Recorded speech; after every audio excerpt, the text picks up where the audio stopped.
Hello everybody, Jeff Senour here with Backstage Pass. We want to welcome you. It's really rare when you can talk to history and appreciate history, especially American history, and today we have living history with us. And I want to introduce a very special guest. This weekend we're putting on a big concert and a ceremony, award ceremony for our women veterans, for Veterans Limited. And we're excited about the show. It's going to be fun. So we brought a couple of amazing people in here today to talk to them.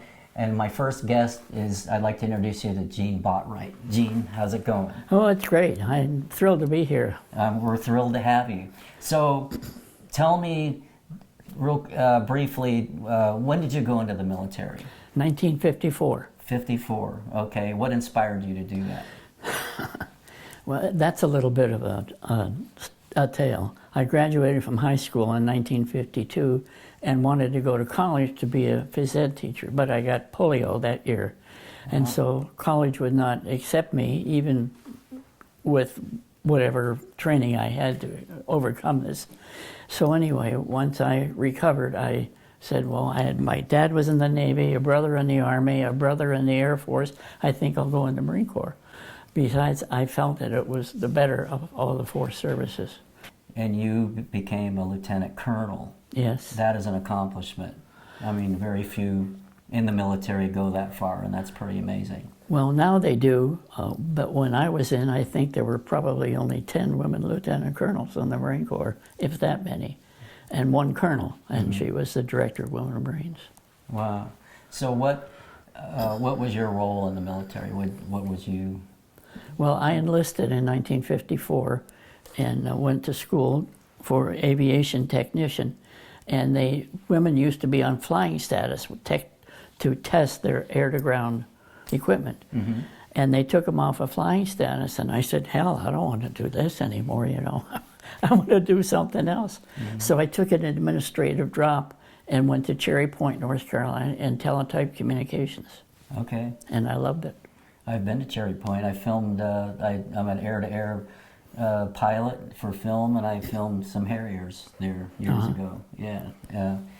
So what are you looking forward to this weekend? We're going to put on this ceremony and honor all of you, the veterans, the women veterans, which I love. I love women. They're great. You guys are miracles. And so, you know, what are you looking forward to this weekend? Well, I know so many. I have met a lot of the women veterans over the years for various activities that we've been involved in, and I'm looking forward to seeing them again and just socializing with them. Yeah. And Joan and I have been friends for a long time. Yeah, that's awesome. She's one of my favorite people. She's pretty cool.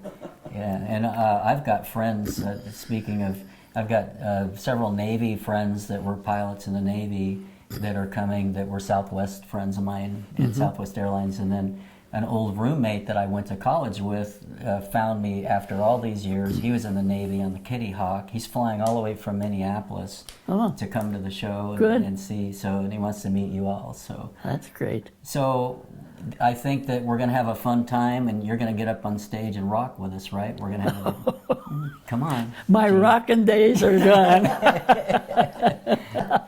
Anyway, thank you so much, and we'll see you this weekend. Okay, it's a thank pleasure. you. It's an honor. Thank you. So the event is this Saturday, March 23rd, at the Madison Center of the Arts. It's in Phoenix. It's on 16th Street. Tickets are available on Ticketmaster, and or you can buy them at the door. And it's 3 to 6 p.m. The ceremony and awards ceremony starts at 3. There's an intermission, and then we're putting on a concert with CTS. And it's my honor to be there. It's going to be so much fun. We're going to have a blast and get everybody rocking and rolling.